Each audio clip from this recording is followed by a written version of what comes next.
pengertian geografi. Istilah geografi pertama kali diperkenalkan oleh seorang ahli dan filsuf Yunani bernama Eratosthenes pada abad ketiga sebelum Masehi. Geo artinya bumi, dan grafein artinya tulisan atau gambaran. Kemudian menurut seminar dan lokakarya Ikatan Geografi Indonesia tahun 1988, geografi adalah ilmu yang mempelajari persamaan dan perbedaan fenomena geosfer dengan sudut pandang kelingkungan dan kewilayahan dalam konteks keruangan. Konsep lokasi. Lokasi atau letak adalah posisi spasial suatu objek di permukaan bumi. Secara umum, lokasi terbagi menjadi dua, yaitu lokasi absolut dan lokasi relatif. Lokasi absolut adalah letak suatu daerah dilihat dari lintang dan bujur lokasi tersebut. Lokasi absolut bersifat statis dan tidak dapat diubah, karena objek referensinya, yaitu lintang dan bujur, juga tidak dapat diubah. Sebagai contoh, misalkan Indonesia terletak antara 6 derajat lintang utara sampai 11 derajat lintang selatan, serta 95 derajat bujur timur sampai 141 bujur timur. Kemudian, lokasi relatif dapat berubah-ubah karena objek referensinya adalah objek lain yang ada di dekat objek yang akan diteliti.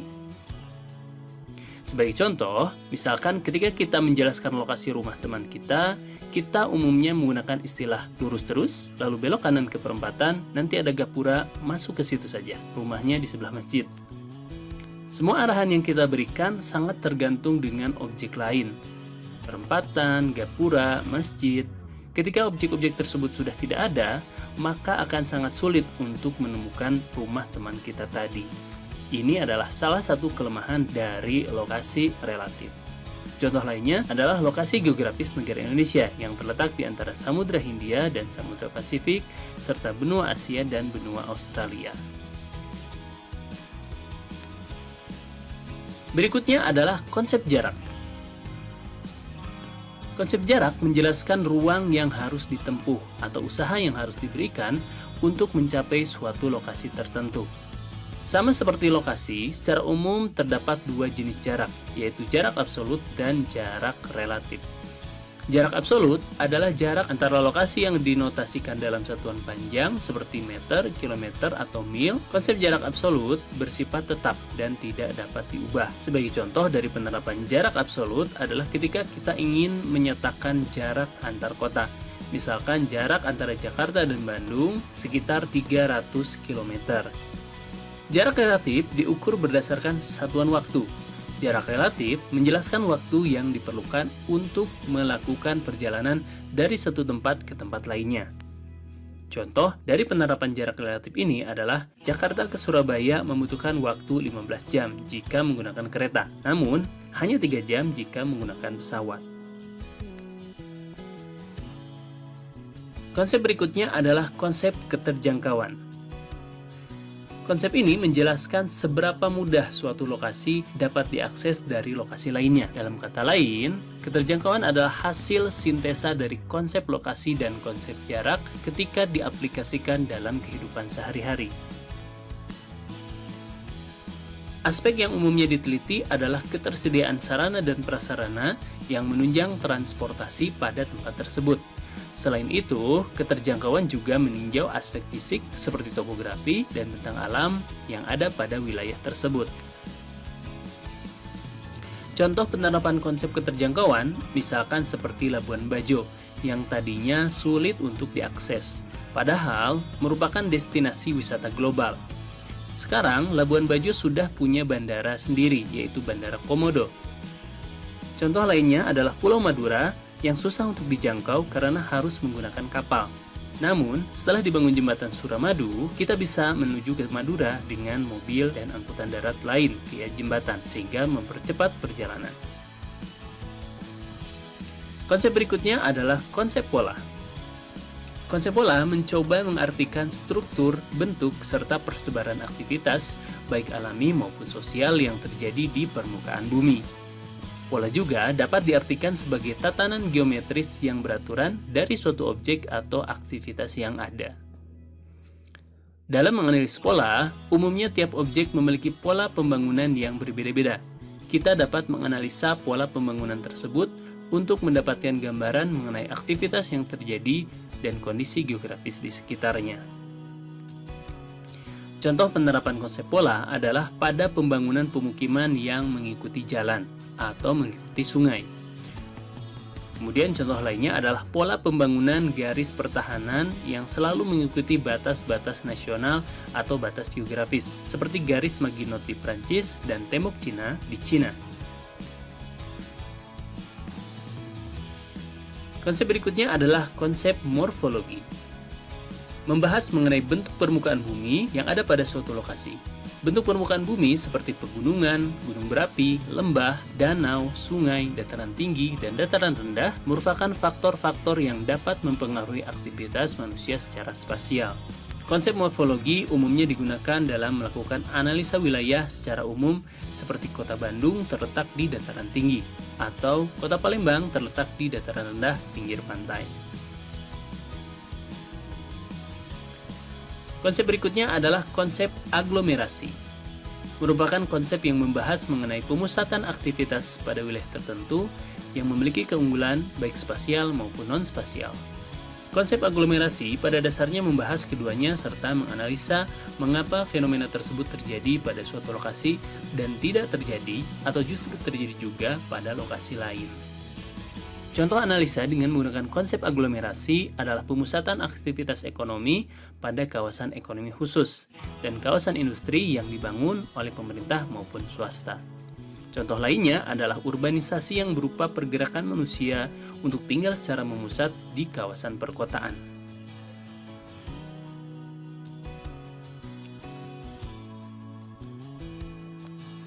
Konsep berikutnya adalah konsep nilai kegunaan.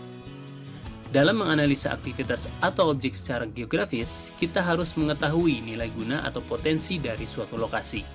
Dengan mengetahui hal tersebut, kita dapat melakukan proses perencanaan yang lebih baik dan terstruktur untuk merancang daerah tersebut. Namun demikian, nilai guna suatu lokasi bersifat relatif, tergantung kemampuan serta kemauan orang untuk memanfaatkan lokasi tersebut. Selain itu, nilai guna juga sangat bergantung pada ketersediaan teknologi dan modal untuk melakukan pengembangan di wilayah tersebut. Contoh pengaplikasian nilai kegunaan adalah daerah pantai yang lebih cocok sebagai tempat rekreasi dan perdagangan dibandingkan dengan tempat bertani, atau daerah dataran tinggi yang lebih cocok digunakan sebagai tempat berkebun dan berladang dibandingkan dengan budidaya ikan tangkap. Konsep berikutnya adalah konsep interaksi dan interdependensi. Konsep interaksi dan interdependensi menyoroti bagaimana suatu wilayah atau aktivitas berinteraksi dan saling bergantung dengan wilayah atau aktivitas lainnya. Seperti yang sudah kita ketahui bahwa setiap objek memiliki pengaruh pada objek lain yang ada di sekitarnya dan dipengaruhi pula oleh objek tersebut. Contoh interaksi dan interdependensi adalah pedesaan dengan area perkotaan. Pedesaan menghasilkan bahan makanan yang akan didistribusikan ke perkotaan, sedangkan perkotaan menghasilkan barang manufaktur yang dijual ke desa-desa. Konsep diferensiasi areal. Konsep diferensiasi areal ini bertujuan untuk menunjukkan dan menjelaskan mengapa terdapat perbedaan fenomena baik fisik maupun sosial antar wilayah. Diferensi area membandingkan wilayah tersebut untuk menemukan apa yang sebenarnya menjadi pembeda. Contoh diferensiasi areal adalah pada aspek mata pencaharian. Masyarakat yang tinggal di daerah pesisir umumnya memiliki mata pencaharian sebagai nelayan atau kru kapal, sedangkan masyarakat dataran tinggi umumnya berprofesi sebagai petani. Konsep berikutnya adalah konsep keterkaitan ruang. Konsep ini menjelaskan bahwa sesuatu yang terjadi di wilayah tertentu bisa saja disebabkan oleh aktivitas di wilayah lain. Mirip dengan interaksi dan interdependensi, Namun keterkaitan ruang umumnya bersifat sebab akibat, bukan saling berpengaruh. Contoh konsep keterkaitan ruang adalah ketika kita menjelaskan mengenai faktor yang menyebabkan terjadinya banjir, di mana banjir biasanya terjadi karena di daerah hulu sungai terjadi penebangan liar, sehingga di bagian hilir sungai terjadi pengendapan atau sedimentasi yang menyebabkan daya tampung sungai menjadi sedikit, sehingga air meluap dan terjadilah banjir. Pendekatan keruangan. Pendekatan ini adalah upaya untuk mengkaji persamaan dan perbedaan fenomena geosfer dalam ruang. Pendekatan keruangan digunakan untuk mengetahui persebaran, penggunaan ruang yang telah tersedia, dan bagaimana penyediaan ruang yang akan digunakan untuk berbagai kebutuhan. Kemudian selanjutnya pendekatan ekologi. Pendekatan ekologi mengkaji fenomena geosfer seperti interaksi organisme hidup dengan lingkungannya. Dalam pendekatan ini, manusia memiliki peran yang penting dalam proses interaksi. Dan yang ketiga adalah pendekatan kompleks wilayah, merupakan pendekatan yang berupaya untuk mengkaji fenomena geosfer melalui kombinasi pendekatan keruangan dan pendekatan ekologi. Interaksi antar wilayah akan berkembang karena pada hakikatnya setiap wilayah di bumi berbeda-beda antara satu dengan yang lain. Prinsip distribusi merupakan prinsip yang menjelaskan persebaran fenomena di permukaan bumi yang tidak terjadi secara merata. Jika kita ingin membahas suatu fenomena dari sudut pandang spasial lokasinya, atau lebih spesifiknya lagi persebarannya, maka kita akan menggunakan prinsip distribusi ini. Seperti contoh pada gambar, persebaran hewan di dunia tidak sama, melainkan memiliki karakteristik khas sesuai dengan kondisi lingkungannya masing-masing. Beberapa contoh pengaplikasian prinsip distribusi, misalkan seperti persebaran flora dan fauna di dunia, kemudian persebaran penduduk di Indonesia, persebaran sumber daya alam, dan persebaran iklim antar wilayah yang berbeda-beda.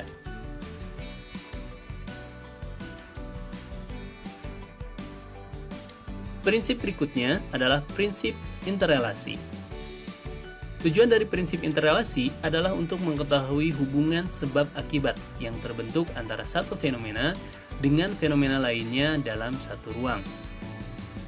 Prinsip ini sangat berguna ketika kita ingin melakukan analisa dampak dari suatu fenomena atau analisa dampak dari suatu proyek pengembangan wilayah. Beberapa contoh dari penerapan prinsip interrelasi pada fenomena geografi seperti misalkan tsunami yang disebabkan oleh aktivitas gempa yang terjadi di dasar laut. Kemudian musim hujan yang disebabkan oleh fenomena angin muson. Prinsip berikutnya adalah prinsip deskripsi. Merupakan prinsip geografi yang bertujuan untuk menjelaskan secara lengkap mengenai suatu fenomena geografi. Persebaran dan hubungan dari suatu fenomena geografi dapat disajikan dalam bentuk data, grafik maupun peta. Misalkan seperti contoh pada gambar bisa kalian lihat, ini adalah jumlah penduduk Indonesia yang digambarkan ke dalam sebuah grafik berbentuk piramid. Dari situ bisa kita peroleh beberapa informasi seperti jenis kelamin, jumlah penduduk, dan usia penduduk. Prinsip yang terakhir adalah prinsip korologi. Prinsip korologi merupakan prinsip geografi yang komprehensif karena memadukan prinsip-prinsip lainnya. Dalam prinsip ini, tiap gejala atau fenomena geografi dikaji dengan memadukan prinsip persebaran, interrelasi, dan deskripsi. Pengajian dengan prinsip korologi dapat menunjukkan adanya perbedaan gejala, fenomena, dan fakta antar wilayah. Misalkan sebagai contoh, hujan di Bogor menyebabkan banjir di Jakarta. Banjir ini menyebabkan kerugian 100 miliar dan 10 orang luka-luka. Hal ini lumrah terjadi karena saat ini memang musim hujan. Tercatat bahwa awan hujan berada di atas kota Bogor, Malang, Palembang, dan Surabaya. Pada cuplikan ini, kita dapat melihat prinsip interrelasi di awal, disusul dengan deskripsi, dan pada akhirnya dijelaskan dengan distribusi hujannya. Intinya, prinsip korologi menggabungkan seluruh prinsip-prinsip yang ada untuk menciptakan suatu kajian geografis yang komprehensif dan akurat mengenai suatu fenomena. Apa sajakah aspek geografi? Kajian ilmu geografi mencakup dua aspek, yaitu aspek fisik dan aspek sosial.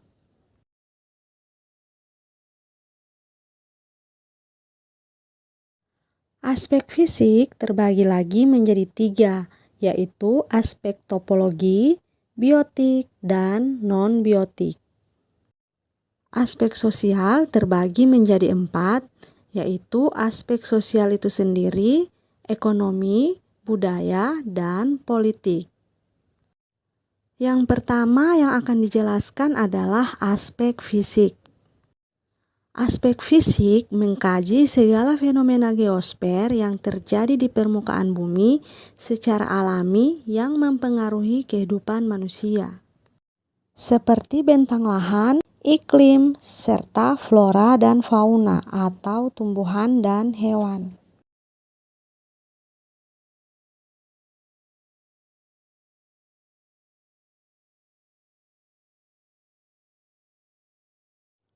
Aspek fisik meliputi yang pertama aspek topologi.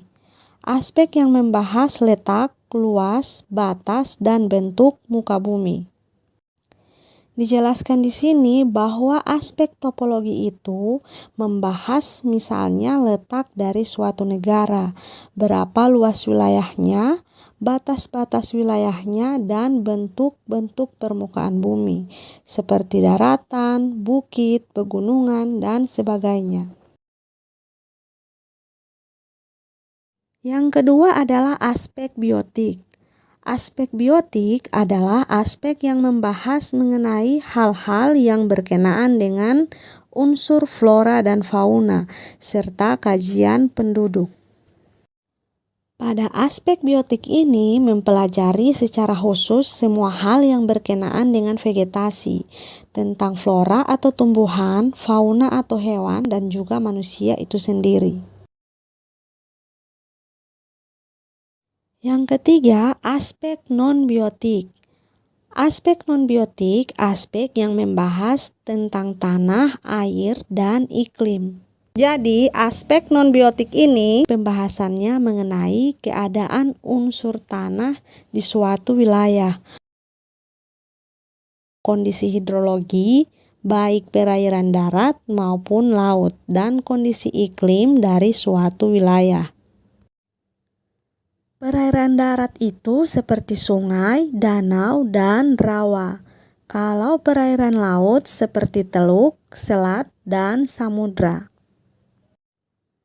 Kita lanjut pada pembahasan aspek sosial.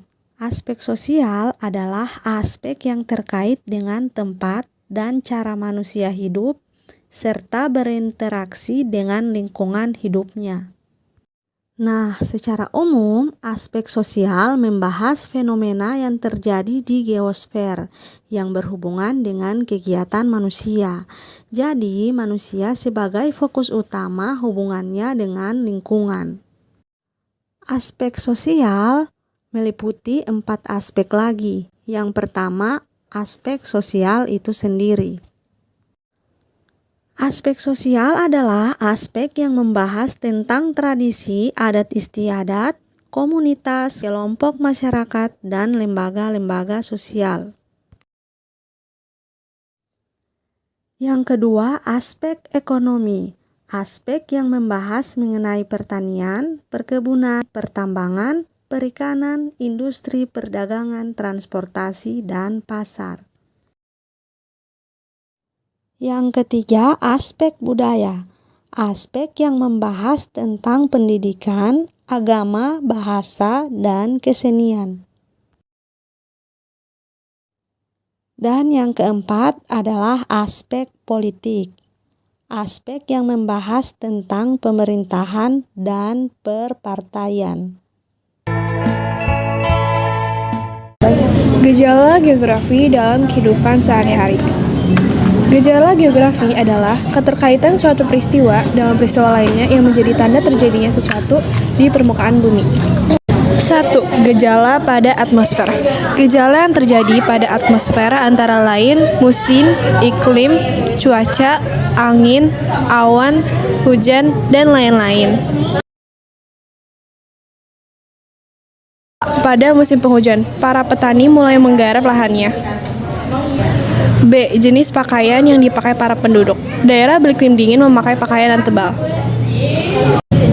2. Gejala pada hidrosfer. Banjir dan tsunami adalah beberapa gejala hidrosfer.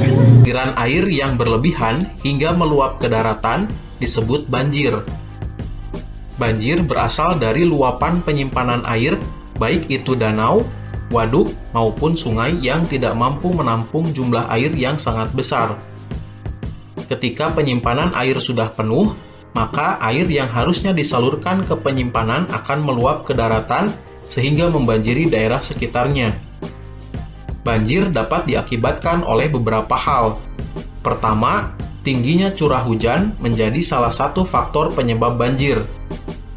Hujan yang terus-menerus akan mengakibatkan danau, bendungan, atau sungai penuh dan tidak sanggup lagi menampung air yang masuk. Akibatnya, air akan meluap ke daratan di sekitarnya. Kedua, sistem pengelolaan lingkungan yang buruk. Di daerah pemukiman yang penuh, tidak ada tempat resapan air. Akibatnya, jika sungai penuh, maka air akan membanjiri pemukiman penduduk. Dengan terus bertambahnya jumlah penduduk akan berdampak pada meningkatnya kebutuhan tempat tinggal di suatu daerah, sehingga pemukiman di daerah tersebut semakin luas.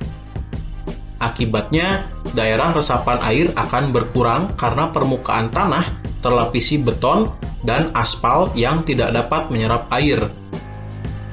Hal tersebut diperparah oleh penataan bangunan dan wilayah yang tidak memperhatikan sistem pembuangan air. Selain itu, kurangnya pepohonan yang dapat menyerap air juga menjadi penyebab terjadinya banjir. Ketiga, akibat perilaku manusia. Perilaku manusia yang membuang sampah di sungai atau saluran pembuangan air akan memicu terjadinya banjir. Sampah yang dibuang sembarangan akan menyumbat aliran air di sungai atau saluran pembuangan. Akibatnya, ketika hujan, air tidak akan mengalir. Air terus tertimbun di suatu tempat hingga akhirnya meluap dan menjadi banjir. Selain perilaku membuang sampah sembarangan, pembangunan rumah di bantaran sungai juga dapat memicu banjir. Rumah bantaran sungai dibangun dengan menggunakan tepian sungai. Akibatnya, lebar sungai akan berkurang dan daya tampung sungai tersebut juga ikut berkurang. Ketika hujan terjadi, sungai tidak mampu menampung air dalam jumlah besar. Akhirnya, air akan meluap ke daerah sekitar. Banjir yang melanda suatu daerah dapat memberikan dampak yang serius. Dampak yang ditimbulkan oleh banjir meliputi kerusakan fisik hingga korban jiwa. Banjir dapat merusak bangunan seperti rumah, gedung, jalan raya, atau jembatan. Akibatnya, jalur transportasi terputus dan pengiriman bantuan darurat terhambat. Banjir juga dapat mengontaminasi sumber air bersih. Biasanya, banjir telah bercampur dengan lumpur. Apabila banjir bercampur dengan sumber air bersih, maka air bersih akan terkontaminasi. Akibatnya, sumber air bersih akan menjadi langka. Selain itu, banjir dapat menjadi media penyebaran penyakit seperti diare dan penyakit kulit. Dampak lain dari banjir adalah kerugian ekonomi yang besar. Banjir yang menimpa daerah pertanian akan mengakibatkan gagal panen dan lahan pertanian menjadi rusak. Kerusakan fisik yang disebabkan oleh banjir cukup parah. Butuh biaya yang banyak untuk merenovasi suatu bangunan atau lahan pertanian hingga dapat berfungsi kembali. Banjir juga sering memakan banyak korban jiwa. Pada banjir yang terjadi di Jakarta selama bulan Februari 2015, tercatat hampir 57.000 jiwa menjadi korban. Hal terpenting yang kita lakukan adalah mempelajari lingkungan rumah kita, apakah daerah rawan banjir atau tidak. Kita juga harus mengenali tanda-tanda datangnya banjir di daerah kita. Selain itu, kita juga harus mengikuti informasi terkait pengumuman banjir dan letak posko evakuasi yang disediakan. Ketika air mulai meninggi, hendaknya kita segera mengungsi. karena akan lebih mudah dan lebih aman jika kita mengungsi sebelum air meninggi. Dalam proses evakuasi, ikuti jalur yang telah ditentukan. Apabila belum ada jalur evakuasi yang disarankan, maka pilihlah jalur dengan ketinggian yang rendah dan arus air yang tidak membahayakan. Pada posko evakuasi, ada beberapa tindakan yang perlu diperhatikan. Jangan biarkan anak-anak bermain di daerah banjir, karena beresiko hanyut. Selain itu, kita harus saling membantu sesama pengungsi. Jangan kembali ke rumah sebelum keadaan benar-benar aman dan ada arahan jelas dari petugas yang berwenang. Setelah banjir surut, kita dapat kembali ke rumah kita masing-masing. Ketika sampai rumah, hendaknya kita jangan langsung masuk rumah. Perhatikan lingkungan di sekitar rumah. Periksa keadaan rumah seperti tembok dan atap rumah.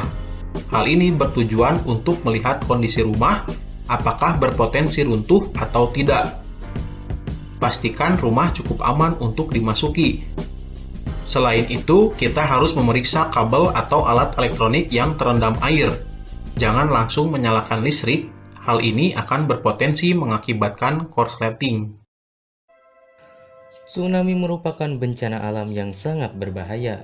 Di Indonesia, tsunami terparah yang pernah terjadi adalah tsunami Aceh yang terjadi pada tahun 2004. Tsunami ini disebabkan oleh gempa bumi di Samudra Hindia yang berjarak sekitar 149 km sebelah barat Provinsi Nangro Aceh Darussalam. Gempa tersebut berada di kedalaman 10 km di dasar laut dengan kekuatan gempa mencapai 9,0 magnitudo yang menghasilkan gelombang tsunami setinggi 20 meter dan menimbulkan kerusakan yang sangat parah di Aceh. Istilah tsunami sendiri berasal dari bahasa Jepang, yaitu Tsu yang artinya pelabuhan dan Nami yang berarti gelombang, atau dengan kata lain tsunami dapat diartikan sebagai gelombang pasang. Pandangan mengenai gelombang pasang ini mulai populer di kalangan peneliti, sehingga gelombang pasang yang sangat tinggi kerap disebut tsunami. Karena adanya perbedaan faktor antara gelombang pasang dan tsunami, istilah tsunami kini lebih dikenal sebagai gelombang yang sangat tinggi yang diakibatkan oleh kegiatan seismik. Tsunami merupakan gelombang air besar yang diakibatkan oleh gangguan di dasar laut. Gangguan ini akan membentuk gelombang yang menyebar ke segala arah, dengan kecepatan gelombang mencapai 500 sampai 900 km per jam. Awalnya gelombang tersebut memiliki amplitudo kecil, umumnya 30 sampai 60 cm, sehingga tidak terasa di laut lepas, tetapi amplitudonya membesar pada saat mendekati pantai. Tsunami terkadang menghantam daratan berupa dinding air raksasa, terutama pada tsunami pergerakan lempeng. Tsunami ini diakibatkan oleh pergerakan vertikal pada lempeng yang berupa patahan atau sesar. Patahan ini menyebabkan dasar laut naik atau turun secara tiba-tiba, atau dalam fase ini dinamakan gempa bumi. Biasanya, gempa bumi ini berada di daerah subduksi. Karena adanya gempa bumi inilah yang membuat hampir 90% tsunami diakibatkan oleh gempa bumi di bawah laut, namun sisanya diakibatkan oleh longsoran tanah, benda langit yang jatuh ke laut, dan letusan gunung berapi. Contohnya adalah tsunami yang terjadi ketika letusan dahsyat Gunung Krakatau yang terjadi pada tahun 1883 yang mengakibatkan tsunami setinggi 40 meter. Nah, setelah kalian tahu bagaimana proses terjadinya tsunami, kalian juga harus tahu tanda-tanda sebelum terjadi tsunami. Tanda-tanda sebelum terjadinya tsunami adalah adanya gempa dan gempa pengiring, kondisi air pantai yang tiba-tiba surut, terdengarnya suara gemuruh, gelombang pasang yang sangat tinggi. Itulah beberapa tanda yang dapat kita rasakan atau kita lihat ketika tsunami akan datang. Apabila melihat tanda-tanda tersebut, sebaiknya kita langsung melakukan upaya penyelamatan dengan cara menjauhi daerah pantai, karena daerah pantai merupakan daerah yang sangat dekat dengan laut dan menjadi daerah yang pertama kali terkena hempasan gelombang tsunami. Setelah menjauhi pantai, maka carilah tempat yang tinggi agar dapat terlindung dari gelombang tsunami. A. Besar kecilnya air limpasan di permukaan bumi selain dipengaruhi oleh curah dan durasi hujan, juga dipengaruhi dari penggunaan lahan oleh manusia. B. Besar kecilnya cadangan air tanah dipengaruhi oleh jumlah peresapan air ke dalam tanah. 3. Gejala pada litosfer. Yang terjadi pada litosfer antara lain gempa bumi, vulkanisme, gunung berapi, patahan, dan lipatan. Gempa bumi dibagi menjadi 3, yaitu gempa bumi runtuhan, gempa bumi tektonik, dan gempa bumi vulkanis. Vulkanisme merupakan peristiwa naiknya magma dari dalam perut bumi menuju permukaan bumi. Pada lempeng mengalami perubahan bentuk atau deformasi secara perlahan dalam jangka waktu tertentu. Ketika batuan tersebut mengeras atau menegang, maka energi potensialnya terus bertambah. Ketika lempeng bergerak atau patah, maka energi tersebut dilepaskan. Energi tersebut mengakibatkan terjadinya getaran yang merambat melalui material bumi lainnya. Getaran ini disebut gempa bumi. Semakin besar energi yang dilepaskan, maka getarannya akan semakin terasa. Ketika lempeng patah menjadi dua bagian, maka masing-masing bagian akan bergerak menjauh. Daerah lempeng yang patah tersebut dinamakan fault atau patahan atau sesar. Sesar yang terjadi dapat dibedakan menjadi beberapa jenis, bergantung pada bagaimana sebuah gaya bekerja pada lempeng. Ketika sebuah lempeng ditarik berlawanan oleh sebuah gaya, maka akan terbentuk sesar normal. Pada sesar normal, struktur batuan lempeng yang ada di atas sesar akan bergeser turun dibandingkan struktur batuan lempeng yang ada di bawah sesar. Sebuah gaya yang mendorong lempeng saling mendekat akan menekan lempeng tersebut dari arah yang berlawanan. Gaya dorong ini menyebabkan struktur batuan lempeng di bagian atas sesar bergerak naik. Fenomena ini disebut reverse fault atau sesar terbalik. Sebuah gaya sesar yang bekerja pada lempeng akan membentuk strike slip fault atau sesar geser. Gaya geser mengakibatkan lempeng di kedua sisi sesar geser bergerak berlawanan pada permukaan bumi. Pada gempa bumi terjadi pelepasan gelombang atau getaran yang merambat. Gelombang ini merambat sepanjang permukaan bumi dan gelombang gempa bumi disebut gelombang seismik. Pergerakan lempeng di sepanjang sesar melepaskan sebuah energi.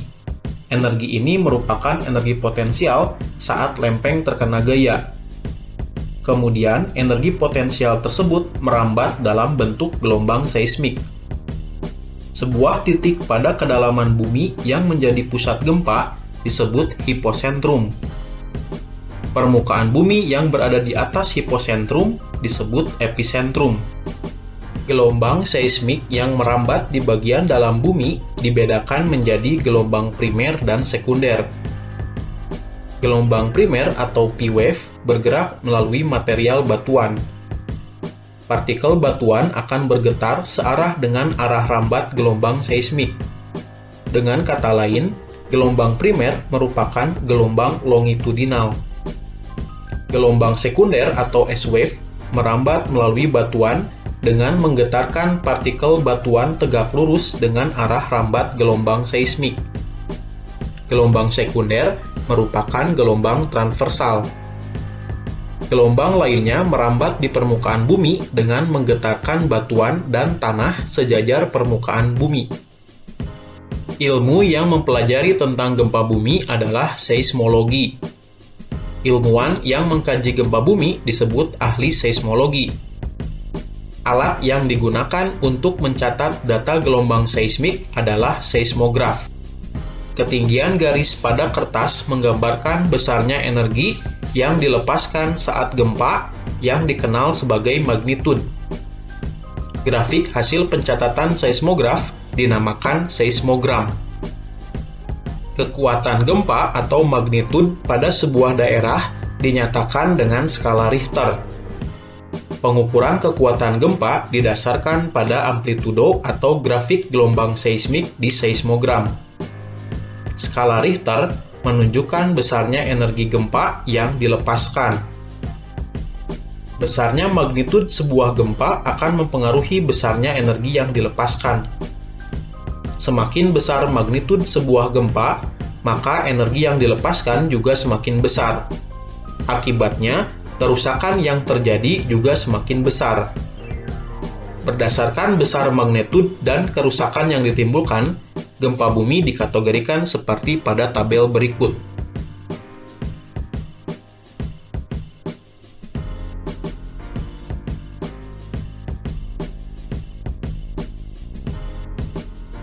Sebagian besar kerusakan akibat gempa bumi diakibatkan oleh gelombang yang merambat di permukaan bumi.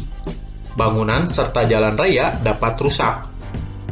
Vulkanisme diartikan sebagai suatu gejala atau akibat adanya aktivitas magma di dalam litosfer hingga keluar ke permukaan bumi. Vulkanisme tidak hanya terkait dengan pembentukan gunung api. Vulkanisme juga mempengaruhi gejala geosfer lain seperti gempa dan banjir lahar. Penyusupan magma di bawah permukaan bumi atau di dalam kerak bumi disebut intrusi magma. Sementara itu, penyusupan magma yang mencapai ke permukaan bumi disebut ekstrusi magma. Ekstrusi magma inilah yang membentuk gunung api. Nah, yang pertama akan kita bahas yaitu intrusi magma. Intrusi magma adalah proses penerobosan magma melalui rekahan-rekahan dan celah pada lapisan batuan pembentuk litosfer, tetapi tidak sampai ke permukaan bumi. Intrusi magma bisa mengangkat lapisan kulit bumi menjadi cembung hingga membentuk tonjolan berupa pegunungan. Secara rinci, adanya intrusi magma atau disebut plutonisme menghasilkan bermacam-macam bentuk, yaitu yang pertama, batolit. Batolit adalah batuan beku yang terbentuk di dalam dapur magma sebagai akibat penurunan suhu yang sangat lambat. Intrusi ini sebenarnya adalah dapur magma yang membeku. Yang kedua, lakolit. Lakolit adalah magma yang menyusup di antara lapisan batuan yang menyebabkan lapisan batuan di atasnya terangkat sehingga menyerupai lensa cembung, sementara permukaan atasnya tetap rata. Yang ketiga, keping intrusi atau sil adalah sisipan magma yang membeku di antara dua lapisan litosfer relatif tipis, melebar, dan sejajar dengan bidang perlapisan. Yang keempat, intrusi korok atau gang atau dike adalah batuan hasil intrusi magma memotong lapisan-lapisan litosfer dengan bentuk pipih atau lempeng. Yang kelima yaitu apolisa, semacam cabang dari intrusi gang yang bercabang-cabang banyak seperti menjari. Yang keenam, diaterma adalah batuan yang mengisi pipa-pipa letusan, berbentuk silinder mulai dari dapur magma sampai ke permukaan bumi. Yang ketujuh, lapolit, yaitu batuan beku intrusi yang mendesak lapisan di atas dan di bawahnya membentuk biconvex. Yang kedelapan, pakolit, yaitu jenis batuan beku intrusi yang mendesak lapisan di bawahnya sehingga membentuk satuan bentukan lensa datar cembung. Selanjutnya, ekstrusi magma. Ekstrusi magma adalah proses keluarnya magma ke permukaan bumi. Ekstrusi magma inilah yang menyebabkan gunung api atau disebut juga vulkan. Ekstrusi magma tidak hanya terjadi di daratan, tetapi juga bisa terjadi di lautan. Oleh karena itu, gunung berapi bisa terjadi di dasar lautan. Ekstrusi identik dengan erupsi atau letusan gunung api yang dapat dibedakan menjadi dua, yaitu erupsi efusif dan eksplosif. Erupsi efusif yaitu erupsi berupa lelehan lava melalui retakan atau rekahan atau lubang kawah suatu gunung api. Material yang dikeluarkan berupa lava cair dan sedikit material padat berukuran kecil. Sedangkan erupsi eksplosif yaitu erupsi berupa ledakan dengan mengeluarkan bahan-bahan padat berupa bom, lapili, kerikil, dan debu vulkanik bersama-sama dengan gas dan fluida. Nah, material yang dikeluarkan saat gunung api meletus bermacam-macam. Ada yang berupa padat, cair, dan gas. Masing-masing zat tersebut dapat dibedakan menjadi beberapa jenis material, yaitu yang pertama, material padat. Material padat ini terdiri atas bom,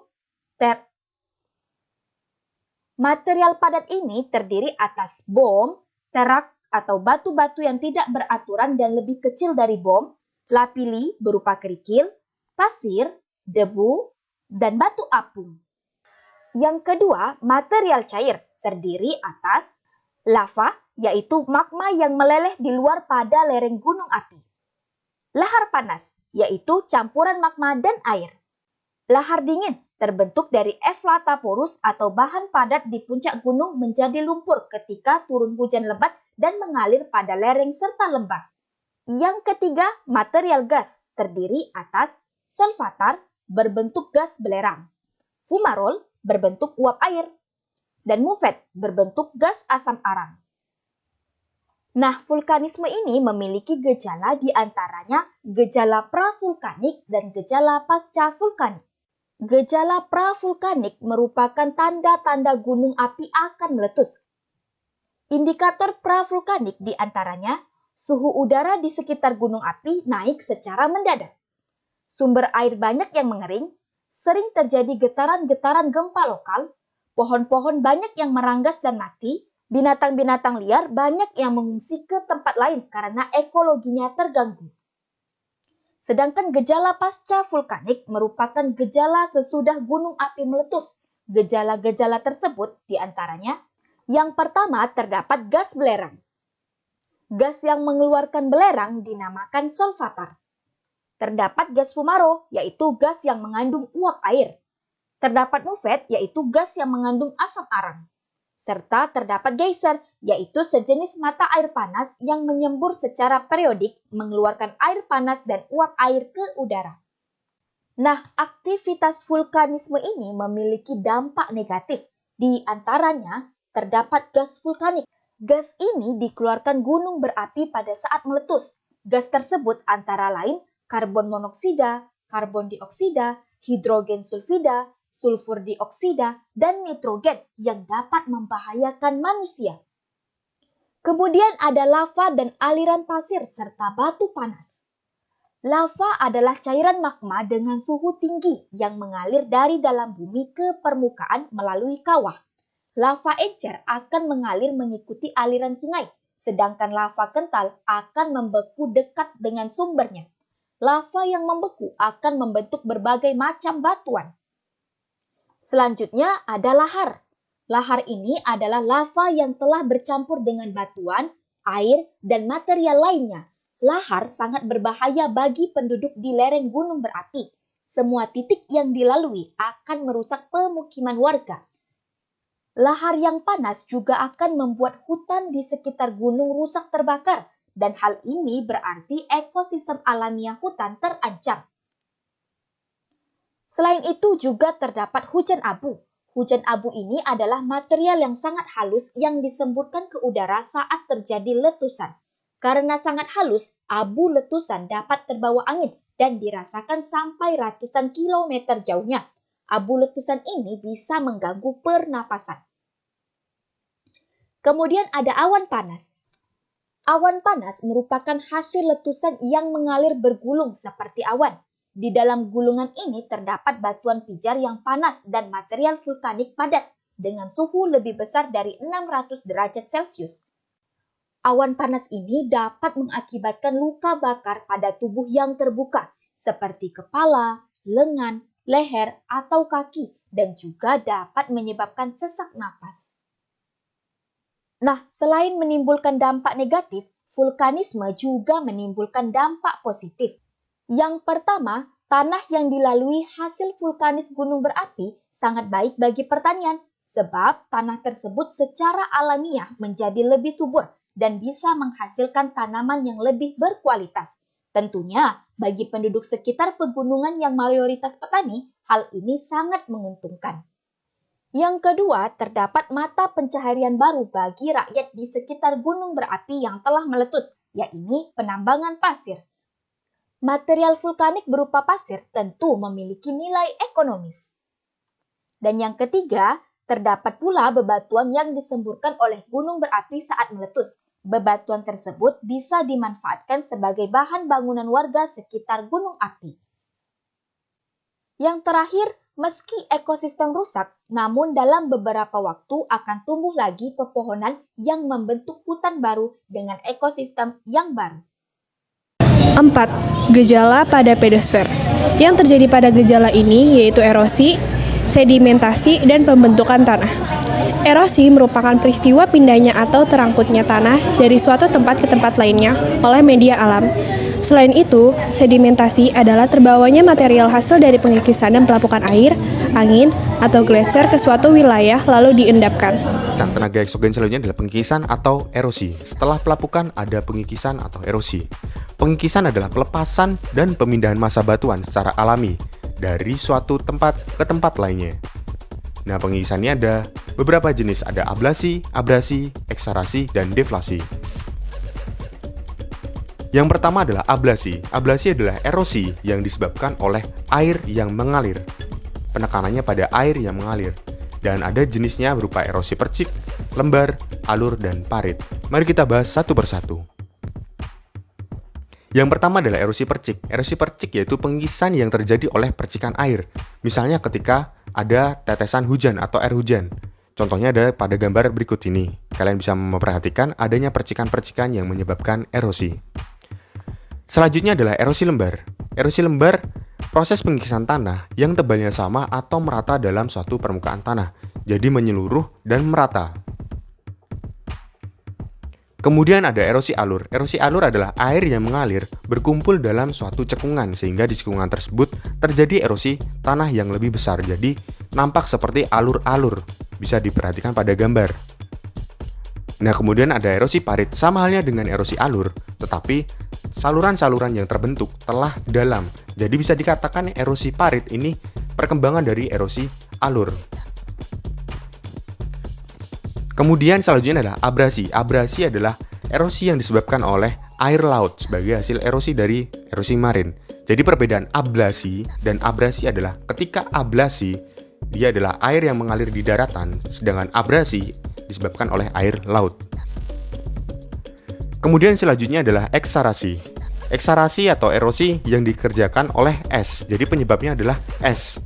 Dan biasanya erosi ini terjadi pada daerah yang memiliki musim salju atau di daerah pegunungan yang tinggi yang terdapat salju atau es. Kemudian ada deflasi, yaitu deflasi adalah disebabkan oleh tenaga angin. Pada awalnya hanya menerbangkan pasir dan debu, tapi kedua benda tersebut bisa dijadikan senjata untuk menghantam dan mengikis batuan-batuan di sekitarnya. Pada gambar ini ada dua contoh hasil pengikisan dari deflasi. Sedimentasi adalah pengendapan massa batuan atau tanah di suatu tempat setelah mengalami erosi dan transportasi. Jadi setelah terlapuk, kemudian tererosi, maka material-material tersebut akan terendapkan di suatu tempat. Nah, inilah yang dinamakan sebagai proses sedimentasi. Sedimentasi bisa kita kategorikan menjadi sedimentasi fluvial, marin, dan eolin.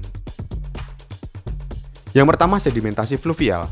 Sedimentasi fluvial adalah sedimentasi yang pengendapannya diangkut oleh air sepanjang aliran sungai. Biasanya bisa ditemukan pada badan sungai, pinggir sungai, danau, atau muara.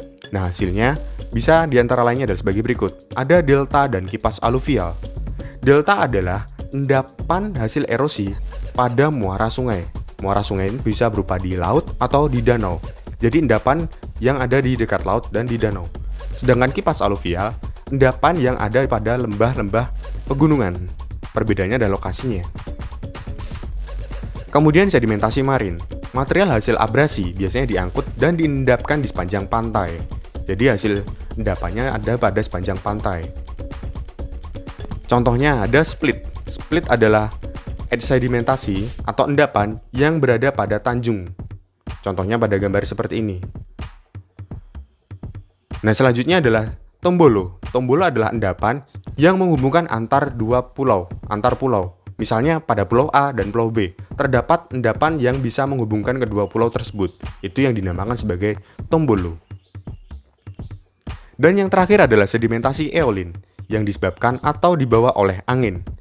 Biasanya berupa gumuk pasir atau sand dune, yaitu gundukan pasir yang terdapat di wilayah gurun atau di pantai. Ini adalah hasil dari sedimentasi eolin yang berupa gumuk pasir. 5. Gejala pada biosfer. Gejala ini menyebabkan keragaman flora dan fauna yang berdampak pada keanekaragaman konsumsi pangan. Daerah penghasil padi mayoritas penduduknya pasti mengkonsumsi nasi dan beras. Sementara itu, di daerah penghasil jagung, mayoritas penduduknya menjadikan jagung sebagai sumber karbohidrat. Keberadaan hewan juga bisa berpengaruh. Misalnya, di Indonesia penggunaan hewan seperti kuda, sapi, dan kerbau dapat membantu meringankan pekerjaan sehari-hari. 6. Gejala pada antroposfer. Gejala ini menyebabkan manusia memiliki beragam adat dan budayanya. Penduduk juga menempati tempat yang berbeda-beda sesuai kondisi sumber daya alamnya. Hal ini berdampak pada cara pemanfaatan alam yang berbeda, sehingga perlu pengolahan dan alat yang berbeda.